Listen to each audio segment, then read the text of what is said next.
Eh, Saudara-saudara yang saya banggakan, jadi pada pertemuan kali ini kita akan membahas tentang sumber kekuasaan. Nanti saya akan memulai dengan intro dulu. Ini adalah melanjutkan dari sesi yang sudah disampaikan oleh Prof. Cornelis Ley pada sesi sebelumnya. Jadi saya ingin mengatakan bahwa setiap relasi itu ada kekuasaan di dalamnya. Setiap relasi itu sebetulnya adalah relasi kekuasaan. Misalnya hubungan pertemanan misalnya, itu di dalamnya ada relasi kekuasaan. Hubungan antara anak kos dengan ibu kos, hubungan antara mahasiswa senior dengan junior, hubungan antara atasan dengan bawahan, hubungan antara mahasiswa dan dosen, di dalamnya ada kekuasaan dan relasi itu adalah relasi kekuasaan. Oleh karena itu, memahami kekuasaan itu sesuatu yang sangat penting, literasi kekuasaan itu penting, power literacy itu penting, bukan hanya bagi ilmuwan politik, tapi bagi siapa saja, karena setiap relasi adalah relasi kekuasaan. Untuk apa? Agar kita bisa mendemokratiskannya, agar kita tidak menjadi korban darinya, agar kita bisa menjaga moralitas dari kekuasaan tersebut. Jadi itulah pentingnya kita memahami tentang kekuasaan. Nah, sekarang apa itu kekuasaan? Jadi kalau saudara baca di dalam literatur, banyak sekali lah definisi itu. Tetapi saya ingin menyederhanakannya, ya. Kekuasaan itu adalah kemampuan untuk memenuhi kehendak diri. Walaupun mungkin ada pihak lain yang tidak menginginkannya, walaupun mungkin ada pihak lain yang tidak menyukainya.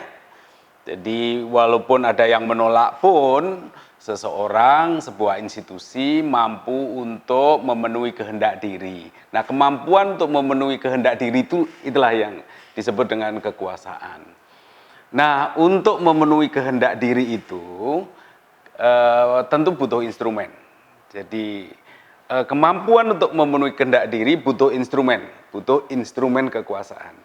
Jadi saya ingin mengidentifikasi sederhana saja, mudah saudara ingat bahwa kekuasaan itu mempunyai 3 instrumen agar kehendak diri bisa direalisasikan. Yang pertama adalah instrumen kekuasaan yang wajahnya itu sangar, koersif, yaitu penggunaan kekuatan pemaksa. Makanya saya sebut sebagai instrumen koersif. Itu instrumen kekuasaan yang kedua. Instrumen kekuasaan yang pertama ya. Instrumen kekuasaan yang kedua itu kentara juga, tetapi lebih lunak, lebih soft, yaitu instrumen persuasif itu. Tampak tapi wajahnya lebih lembut, membangun persuasi untuk memperoleh kerelaan gitu. Sehingga kehendak diri tadi bisa dipenuhi tanpa ada halangan. Dan yang ketiga, instrumen kekuasaan yang ketiga ini yang tidak kentara, bahkan tidak terasa, tetapi kerjanya efektif, itu yaitu instrumen dependensi, ya, instrumen ketergantungan. Jadi seseorang, sebuah organisasi yang mampu untuk membangun ketergantungan dari pihak lain, mengarahkan perilaku orang lain secara terselubung, secara tidak terasa, bahkan orang tidak tahu sedang dikuasai dalam tanda petik, itulah instrumen yang ketiga, yaitu instrumen dependensi. Itulah saudara-saudara, jadi apa itu kekuasaan, apa itu instrumen kekuasaan. Nah, memang 3 instrumen itu sebetulnya tidak bisa berdiri sendiri. Sejalan dengan perkembangan peradaban manusia, 3 instrumen tersebut saling bergandengan gitu. Misalnya koersi cenderung untuk tidak hadir sendirian, tapi di top up dengan persuasi, bahkan juga dependensi, demikian juga dengan yang lainnya gitu. Memang yang paling sederhana adalah Yang paling sederhana dan paling awal dalam sejarah peradaban manusia adalah yang koersif sifatnya. Tetapi dalam dunia yang semakin modern, semakin transparan, semakin demokratis, maka kecenderungan untuk memanfaatkan instrumen non koersif menjadi sesuatu yang sangat penting. Misalnya sebagai satu contoh saja, walaupun negara untuk membangun ketertiban sosial, untuk menjaga keamanan, itu negara punya instrumen koersif, ya bentuknya bisa tentara, polisi, jaksa, hakim, sipir penjara misalnya, itu kan instrumen koersif. Tetapi penggunaan instrumen koersif dalam sistem pemerintahan modern itu selalu di top up, didukung oleh instrumen yang lain, baik itu persuasi maupun dependensi. Saudara-saudara yang saya banggakan, selain instrumen kuasa, kita perlu mengidentifikasi juga tentang sumber kekuasaan. Jadi kalau instrumen kuasa itu adalah karakter bagaimana kekuasaan di-exercise, tetapi kalau sumber kekuasaan itu menunjukkan juga instrumen, menunjukkan kekuatannya, sumber kekuatannya. Sebetulnya apa yang membuat seseorang atau sebuah organisasi punya sumber energi untuk membangun kekuasaan, mempunyai daya kuasa. Nah, daya kuasa itu sangat tergantung kepada kuantitas dan kualitas sumber kekuasaan. Sekali lagi tergantung pada kuantitas dan kualitas sumber kekuasaan. Minimal ada 5 sumber kekuasaan yang nanti di dalam perkembangan ilmu pengetahuan juga mengalami proses penjabaran yang lebih detail. Sumber kekuasaan yang pertama adalah sumber kekuasaan fisik. Jadi dasarnya adalah kekuatan fisik. Baik kekuatan fisik individual, jadi saya berkuasa karena saya mempunyai kekuatan fisik yang kuat secara individual maupun kolektif, misalnya dalam bentuk pasukan dan lain-lain lah. Baik yang legal maupun ilegal. Kalau ilegal itu disahkan oleh institusi negara, kalau ilegal itu adalah berarti tidak sah seperti dalam relasi yang sangat anarkis begitu. Yang terstruktur maupun tidak terstruktur, yang sistematis maupun tidak sistematis, gitu. Itulah kekuasaan, sumber kekuasaan yang pertama, yaitu sumber kekuasaan fisik. Sedangkan sumber kekuasaan yang kedua adalah legitimasi legal. Jadi seseorang berkuasa karena dia diberi mandat untuk berkuasa oleh institusi yang dianggap sah oleh komunitasnya. Misalnya dalam hal ini institusi pemerintah misalnya mempunyai legitimasi legal untuk melakukan koersi, menangkap orang, menganggap orang salah, memenjarakan orang dan seterusnya. Itu secara sah karena apa? Karena memperoleh legitimasi legal dari institusi negara. Sehingga mampu untuk menggunakan kekuatan pemaksa, memberikan sanksi, dan juga memberikan insentif disinsentif. Jadi secara legal tidak dipertanyakan begitu. Yang ketiga adalah sumber kekuasaan itu berupa kekuatan ekonomi.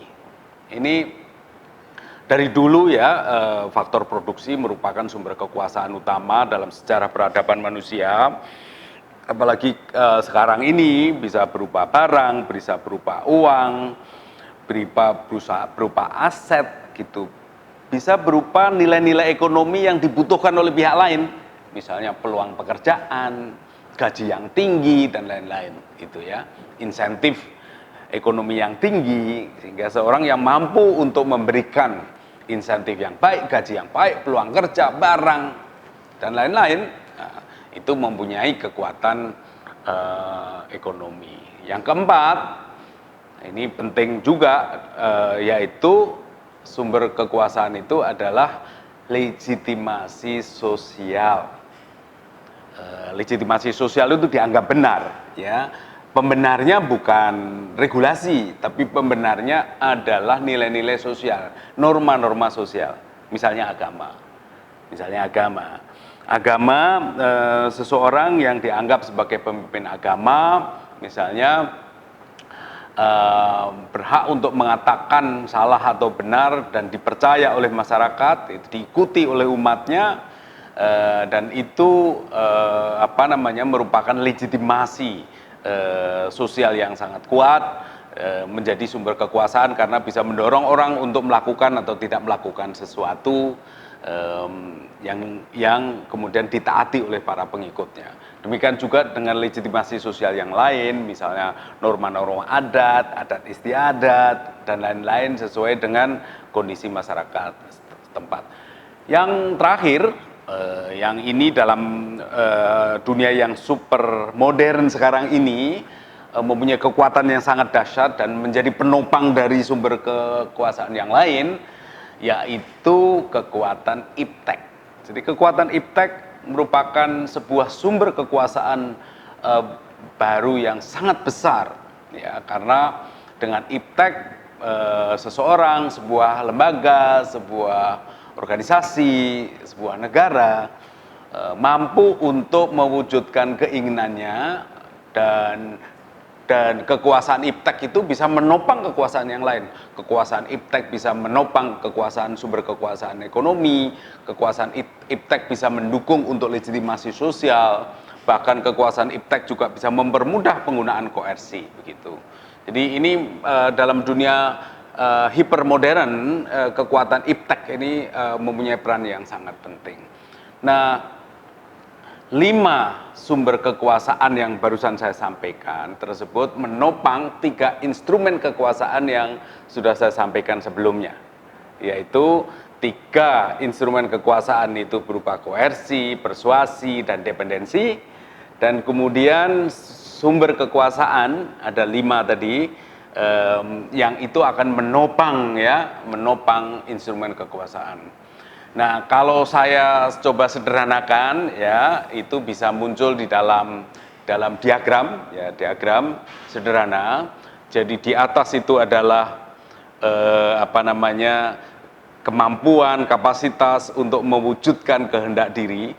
Diri di sini bisa berupa individu, komunitas, masyarakat, organisasi, perusahaan, sampai kepada institusi negara. Kemudian menggunakan instrumen koersi, persuasi, dan dependensi. Sumber kekuasaannya adalah kekuatan fisik, legitimasi legal, kekuatan ekonomi, legitimasi sosial, dan kekuatan iptek. Jadi kira-kira struktur piramidanya sederhana seperti itu. Saudara-saudara yang saya banggakan, kalau kita bicara kekuasaan pada tataran yang paling sederhana, tentu saja adalah kekuasaan yang menggunakan instrumen koersi. Sumber kekuatannya adalah kekuatan fisik, ya. Contoh ini bisa ditemukan dalam dunia binatang lah, kita buatnya yang paling sederhana gitu kira-kira. Ya, sumber kuasanya sangat fisikal, ya, bahkan menggunakan violence gitu.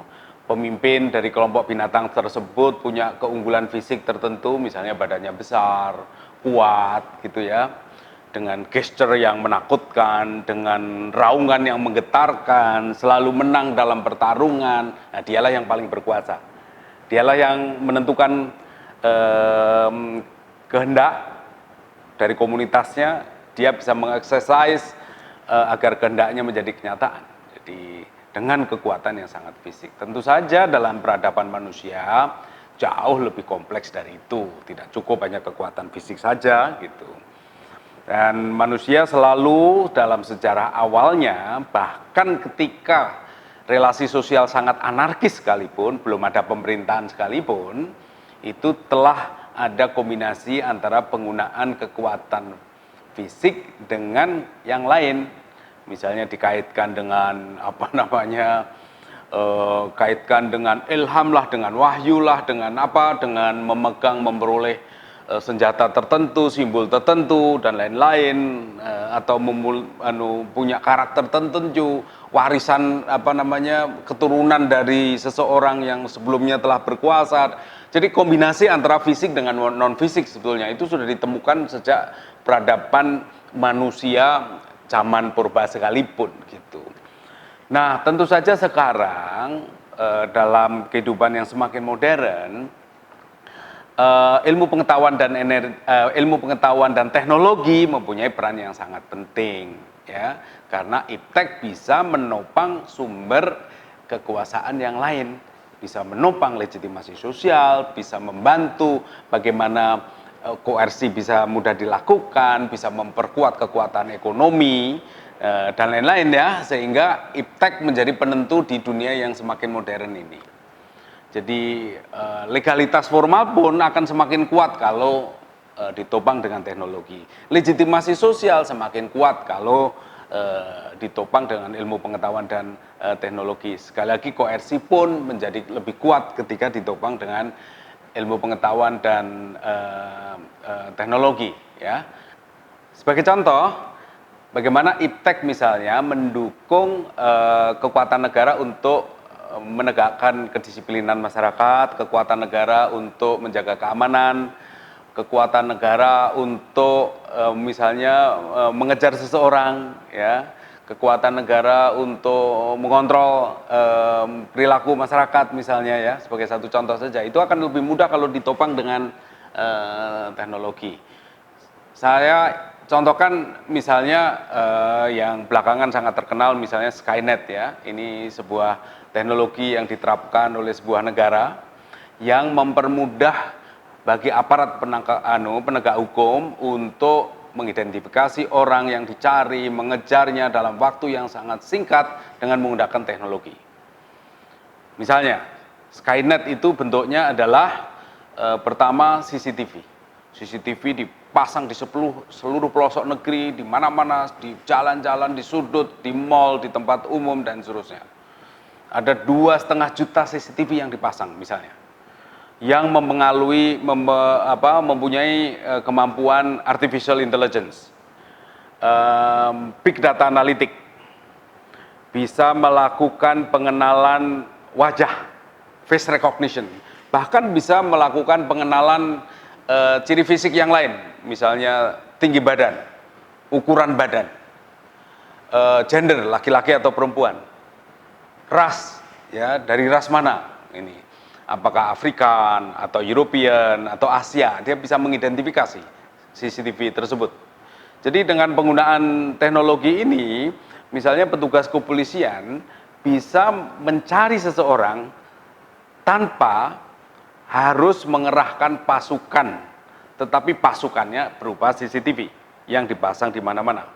CCTV dimasukkan identitas orang tersebut, tinggi badannya berapa, wajahnya seperti apa, rasnya dari mana, laki-laki atau perempuan dimasukkan, kemudian maka CCTV akan mengejar,